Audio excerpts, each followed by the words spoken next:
Kapan puncaknya Nabi mengenal Allah dengan hakikat? Waktu Isra dan Mi'raj. Itu langsung ketemu tu.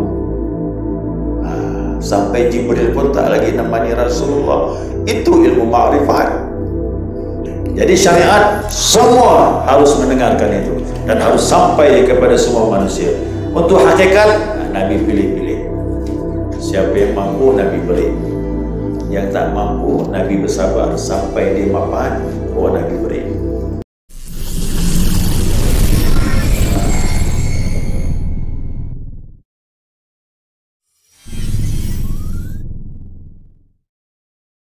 Jangan lupa subscribe, like, and share.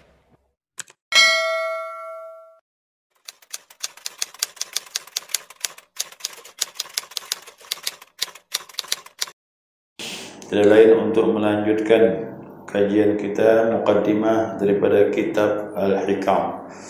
Yang saya pegang ini namanya Iqazul Himam, ya, syarah daripada Al-Hikam. Maka penjelasannya ini banyak saya ambil dari syarahnya. Di samping saya juga mengambil terjemahan dari kitab yang jamaah pegang. Nah, ya, saya ingin menyampaikan tambahan tentang muqaddimah dari pembahasan kita yang lalu, yakni tentang definisinya sudah kita bahas. Ya, bermacam-macam pendapat tentang definisi, intinya adalah jalan, ya, kedekatan dengan Allah Subhanahu wa taala. Kemudian yang kedua yaitu maudhu', ya, maudhu'ah. Sasarannya apa? Belajar ilmu Al-Hikam ini, sasarannya adalah untuk mengenal Allah. Tetapi mengenal Allah tidak akan tercapai, prosesnya adalah pembersihan jiwa, hati dan roh. Makanya ruang lingkup kajian Al-Hikam ini berkisar ke situlah, jiwa, hati dan roh. Itulah yang dibersihkan dengan amaliyah, dengan amaliyah wajib maupun sunnah. Nah, jadi tidak cukup yang wajib, ya, yang wajib plus sunnah. Sekarang ilmunya, kitab ini ilmu, nanti ada amalannya. Yang wajib, yang sunnah dari Allah dan dari Nabi Muhammad SAW, itu amalannya. Karena bagaimanapun beramal harus, tidak boleh tidak. Karena tasawuf ini ittiba kepada Nabi SAW. Ya. Jadi ada satu pepatah mengatakan man arafa nafsah arafa rabbah, atau istilah disebut dengan man arafa nafsah faqad arafa rabbah. Siapa yang mengenal jiwanya, dirinya, maka dia akan mengenal Tuhannya. Berarti jiwa ini dibersihkan dulu, ya, jiwa, hati, roh, baru kenal Tuhan. Jadi Tuhan itu tak jauh, cuma bersihkan saja batin ini, baru terasa adanya Allah. Ya, Tuhan tak jauh. Yang bilang jauh Tuhan itu tak paham masih. Ya, cuman masalahnya mampukah kita membersihkan jiwa kita ini, hati kita ini, roh kita. Kalau kita mampu membersihkan itu, insya Allah, ya, kita akan bisa merasakan adanya Allah Subhanahu wa taala. Nah, kemudian wa ammal wadi'u hadzal ilmi, siapa yang meletakkan ilmu tasawuf ini? Apakah ini karang-karangan ulama atau rekayasa ulama? Tidak. Ya, dalam kitab ini dikatakan wa amma wadi'u hadzal ilmi fa huwa Nabi sallallahu alaihi wasallam.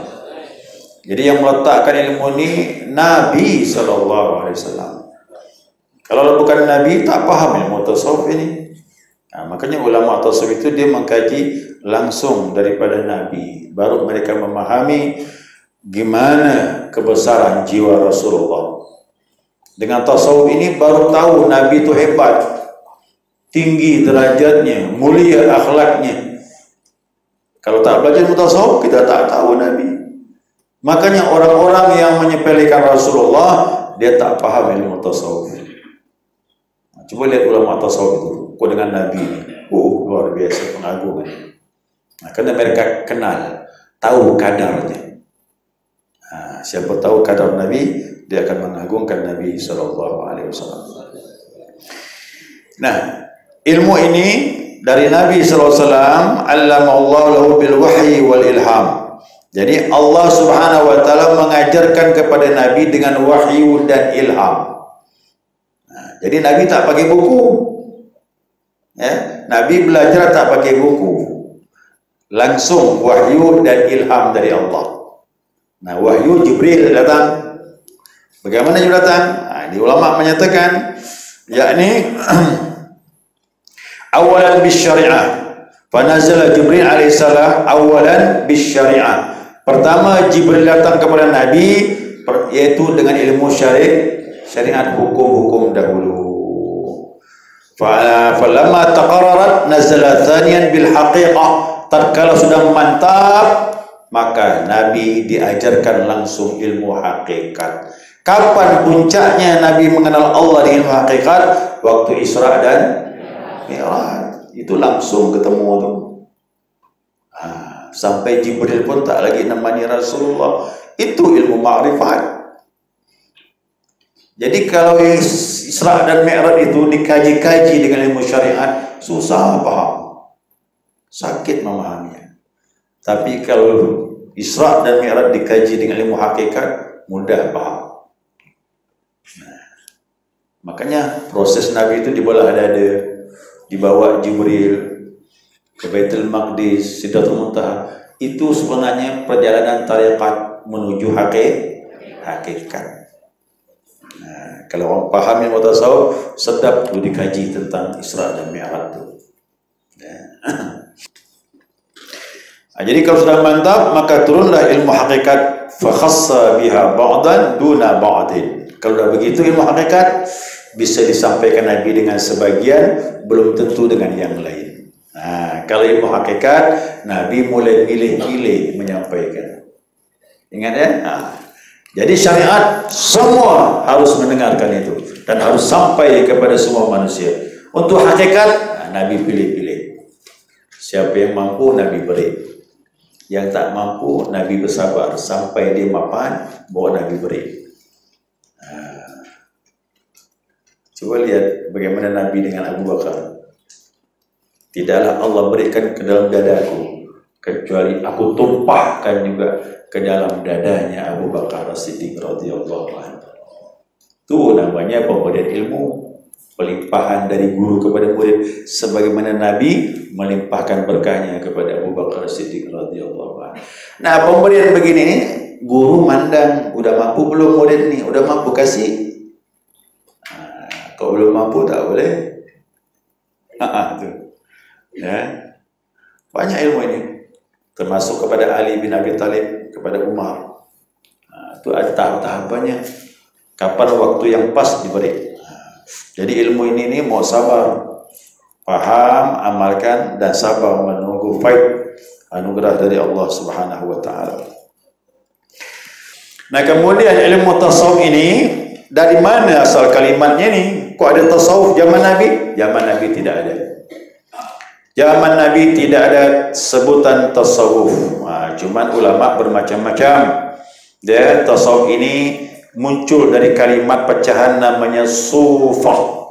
As-sufah artinya pakaian dari bulu domba. Zaman sufi muncul itu 200 setelah zaman Nabi, muncullah orang-orang yang zuhud. Orang-orang yang zuhud, dia tidak mau hirup pikuk kerajaan. Dulu kerajaan pertama bagus, setelah itu serba mewah dan lupa dengan Allah Subhanahu wa taala. Nah, muncullah sufi-sufi ini, orang yang tetap zuhud. Ya, sahabat Nabi banyak yang zuhud. Abu Dzar zuhud. Ya, banyak yang zuhud. Zuhud itu bagaimana? Dia diberi pakai hirqah, pakaiannya bulu domba. Zaman itu pakai bulu domba, berarti itu orang yang zuhud, dekat dengan Allah. Begitulah kisahnya itu. Kemudian yang kedua, ya, ada yang menyatakan kalimat ini pecahan daripada ya kalimat safa. Safa artinya bersih, suci. Berarti sufi tasawuf itu pembersihan diri. Berarti siapa masuk ilmu tasawuf, berarti proses pembersihan diri. Jadi tasawuf bukan hanya kalimat-kalimat, bukan kaji-kaji saja. Dia betul-betul bersihkan diri. Kemudian ada juga yang menyatakan dinukil daripada kalimat safa, ahlus safa. Maaf, ahlus sufa. Apa ahlus sufa itu? Orang yang tidur di teras Masjid Nabawi. Dia tak punya rumah. Sahabat yang datang dari Yaman, dari Najd, dari mana semua berdatangan. Di Madinah tak punya rumah, tinggalnya di pelataran masjid, maka disebut dengan ahlus sufa. Tidur pelataran masjid, maka di situ tidur situlah. Termasuk Abu Hurairah adalah ahlus sufa. Kata Abu Hurairah, pertama ikut Nabi, orang tak hirau dengan aku. Aku jatuh tumbang sambil orang sangka aku gila, kata dia. Orang tanya, kenapa gila? Tak, dia ganjal batu di perutnya, lapar. Orang banyak lapar tu cepat jadi amalannya. Ya, kau nak jadikan amal rasul ni banyak-banyak puasa. Jadi siapa yang sering lapar jadi ilmunya. Abu Hurairah tu sufi tu. Ayo, saya sampai jamaah sekalian mau paham Abu Hurairah. Dia masuk Islam tahun ke-6 Hijriah. Nabi meninggal tahun ke-10. Berapa tahun keislamannya ikut Nabi? 4 tahun.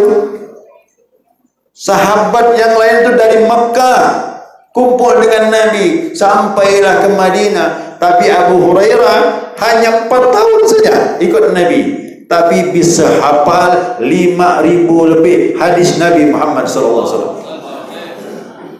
Makanya Abu Hurairah itu pembaca rekor nomor 1 paling banyak hafal hadis Nabi. Dialah Al-Quran jangan ditanya, sahabat sudah hafal semua hadis. Nomor 2-nya Aisyah 2,000 lebih. Nomor 3-nya Anas bin Malik 1,000 lebih. Baru yang lain-lainnya. Bayangkan, kalau bukan dekat dengan Allah, bagaimana bisa hebat hafalannya itu, bisa tajam macam itu. Nah kita ini bagi ada umur gini menghafal, hari dia hafal besok lupa, ni kan? Ngapal lagi, lupa lagi. Kau tak dikuatkan, tak baca. Makanya ada pepatah mengatakan orang tua belajar itu seperti menggores di atas air. Digores-gores pun hilang lagi. Kalau anak kecil itu hebat, dia bersih masih seperti menggores di atas batu, lama hilangnya. Itu anak kecil tu. Kalau kita ini ada umur gini, Abu Hurairah tu ada umur ikut Nabi, bisa hafal hadis 5,000 lebih. Hanya seorang yang dekat dengan Allah lah bisa diberi kecerdasan yang luar biasa seperti itu. Jadi jangan lagi pusingkan masalah istilah. Yang jelas tasawuf itu adalah pembersihan diri. Ya, namanya sufi yang mengamalkan itu. Kemudian wa amma istibdaduhu. Kemudian pengambilannya dari mana? Ilmu ini diambil Alkitab was sunnah, Al-Quran dan sunnah Nabi Muhammad sallallahu alaihi wasallam. Tambah lagi yang ketiga, ilhamatis sholihin, ilhamnya orang-orang yang saleh. Petunjuk-petunjuk wali Allah. Itu diperlukan. Al-Hikam ini bukan Al-Quran, bukan hadis, tapi ilham seorang sufi, yaitu Ibnu Athaillah Sakandari. Kalimatnya luar biasa, indah. Kok bisa keluar? Itulah ilham diberi oleh Allah Subhanahu wa Ta'ala. Jadi kalau orang dekat sama Allah tu bahasanya berbobot, sikit kalimatnya kita merenung. Itu orang dekat sama Allah gitu. Sedikit kalimatnya, perenungan kita banyak. Nah, jadi jelas ini diambil dari Al-Quran, hadis, dan juga ilhamnya orang-orang yang saleh. Terfutuhatil arifin, terbukanya pintu orang-orang yang mengenal Allah Subhanahu wa Ta'ala. Apa hukumnya ini? Imam Ghazali berkata, innahu fardu ainin. Hukumnya fardu ain, wajib, tidak boleh tidak. Siapa tak belajar ilmu tasawuf berdosa. Jadi 3 ilmu yang wajib. Fikih wajib belajar, dari mulai istinja, wudu, salat, apalagi puasa Ramadan, hajinya, muamalat, jual beli, semuanya Wajib belajar. Yang kedua, wajib belajar ilmu tauhid tentang iman. Wujud, qidam, baqa sampai mutakallimun. Yang wajib, yang mustahil, yang jaiz wajib kita kaji. Yang ketiga, tasawuf. Ini yang wajib. Siapa tak belajar tasawuf, dia berdosa. Karena hukumnya fardu ain. Begitu kesepakatan ulama. Idza yakhlu ahadun min aib, karena manusia tidak akan pernah lepas daripada aib. Siapa yang tak ada aib di sini? Sifat sombong, merasa paling benar, dengki sama orang. Ada tak tu? Harus kita akui ada di hati kita ni. Bagaimana kita menghadap Allah dengan penyakit macam ini? Mungkinkah ibadah kita terima Allah? Sulit. Makanya wajib belajar ilmu tasawuf ini. Tak boleh tak, kata Imam Ghazali, pasti penyakit itu ada di hati kita. Illal anbiya alaihi salatu wassalam, kecuali para nabi. Para nabi hilang penyakit ini. Apa sebab? Karena dipersiapkan oleh Allah Subhanahu wa taala. Dari awal dipersiapkan para nabi itu. Kita bukan nabi, pasti banyak cacatnya. Untuk hilangkan penyakit ini, tidak boleh tidak belajar ilmu tasawuf. Abu Hasan Asy-Syadzili rahimahullah ta'ala, tokoh besar dalam tarikat Syadzaliyah, beliau berkata, dengarkan ni, man lam yataghalghal fi ilmina, siapa yang tidak mempelajari dan tidak mendalami ilmu kami ini, hada ilmu ini, mata musirran alal kabair, dia akan mati sedangkan membawa dosa besar. Kita meninggal bawa dosa besar. Macam dosa besar? Tadi penyakit tadi itu. Dikatakan lagi wa huwa la yash'ur, sedangkan dia tidak menyadari penyakit itu. Dengki, susah hilang itu. Merasa paling benar. Payah tu. Dia melekat di hati kita. Perasaan ini pasti apa ke sombong. Sombong itu banyak macam. Harta bisa sombong, jabatan bisa sombong, tampan pun, cantik pun bisa sombong juga. Macam-macam sombong. Kalau tak baca ilmu tasawuf tu, udah rusak amal kita. Ya, rusak amal kita. Ya, maka wajib belajar ilmu.